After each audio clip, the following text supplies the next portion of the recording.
Hello students.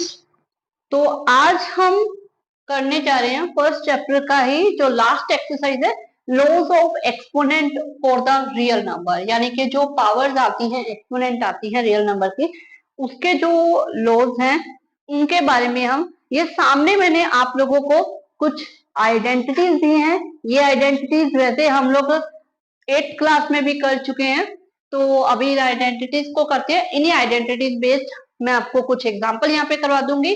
फिर जो NCERT आपके सम्स हैं एक्सरसाइज के, उसका एक अलग से वीडियो मैं कर दूंगी। ठीक है, तो अभी हम करते हैं। जब ये आप वैसे कर चुके हो, दोबारा करने वाली बात है कि आपको पता होगा कि इसे हम बेस बोलते हैं और इसे हम एक्सपोनेंट बोलते हैं।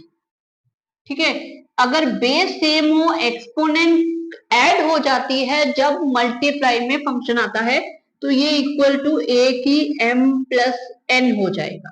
ठीक है, तो ऐसा ही मैं एक सम ले रही हूं, 17 की पावर 5 इंटू 17 की पावर 2 आपको दे रखा है।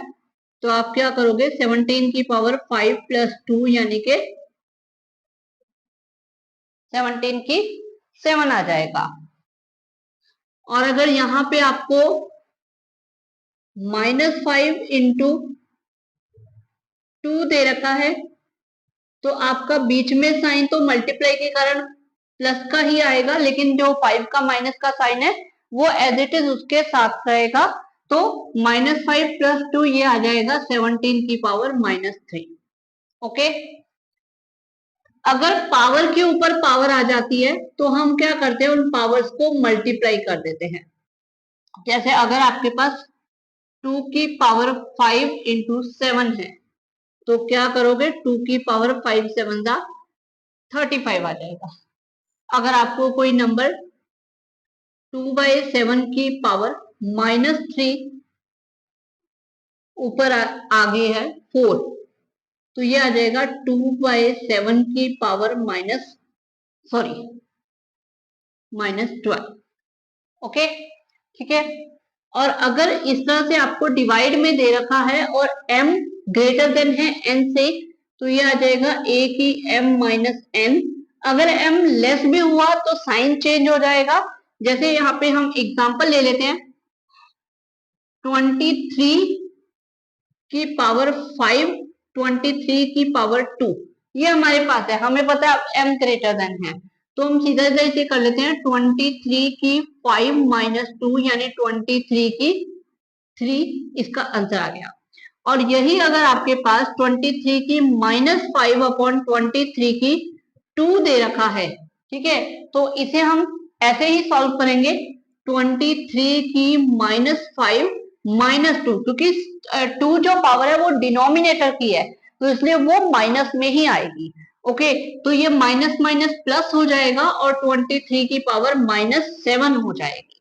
ओके, तो हमें करना उसी हिसाब से है, साइन उसी हिसाब से लेना है, लेकिन ऑपरेशन जैसा हमारा बन रहा है वैसा लगाएंगे। ओके, माइनस माइनस अगर तो हम प्लस करेंगे, ठीक है, और साइन बड़ी रकम का।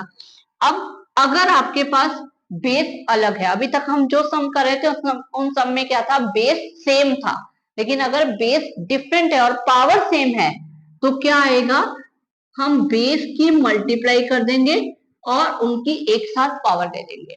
ठीक है, जैसे फॉर एग्जाम्पल हम ले लेते हैं 7 की 3 एंड 9 की 2, सॉरी 9 की भी -3, सॉरी, अब इसका बेस अलग है, पावर सेम है, तो ये क्या आ जाएगा, 7 इंटू 9 पावर सेम आ गई, कॉमन आ गई, तो ये आ जाएगा 63 की -3। ठीक है, इसे हम आगे रेसिप्रोकल भी कर सकते हैं, हमें पता है नेगेटिव पावर हो तो रेसिप्रोकल होगा, ये आगे हमने ये लिया ही है। अगर नेगेटिव पावर है तो क्या हो जाता है, रेसिप्रोकल होके सेम पावर आ जाती है। इसके अपॉन में 1 है, इसे रेसिप्रोकल हो गया, तो इसका भी आप रेसिप्रोकल कर सकते हो, 1/63 की पावर 3, तो ये हमारा आ जाएगा। अब अगर इस तरह से रूट आता है, तो रूट क्या करता है, पावर को रेशनलाइज कर देते हैं, पावर को मतलब 1 अपॉन में लेकर आ जाता है, तो a की पावर 1 अपॉन n हो जाएगा। अगर आपको सिंपल ऐसे दे रखा है तो इसका मतलब होता है यहाँ पे 2 है, अदरवाइज अगर कुछ वैल्यू दे रखी है तो वही होती है। अगर सिंपल है तो इसे हम ले लेते हैं a की पावर 1/2। अगर आपको यहाँ पे 3 दे रखा है तो a की पावर 1/3, तो वैसा ही हमारा हो जाता है। क्लियर? ये आइडेंटिटीज थी विद एग्जांपल। ठीक है, अब इसके एनसीईआरटी क्वेश्चंस जो रह गए हैं वो मेरे आगे आने वाले वीडियो में, जहां पे मैं सारे एनसीईआरटी क्वेश्चन सॉल्व करूंगी अदर एक्सरसाइज के भी। ओके।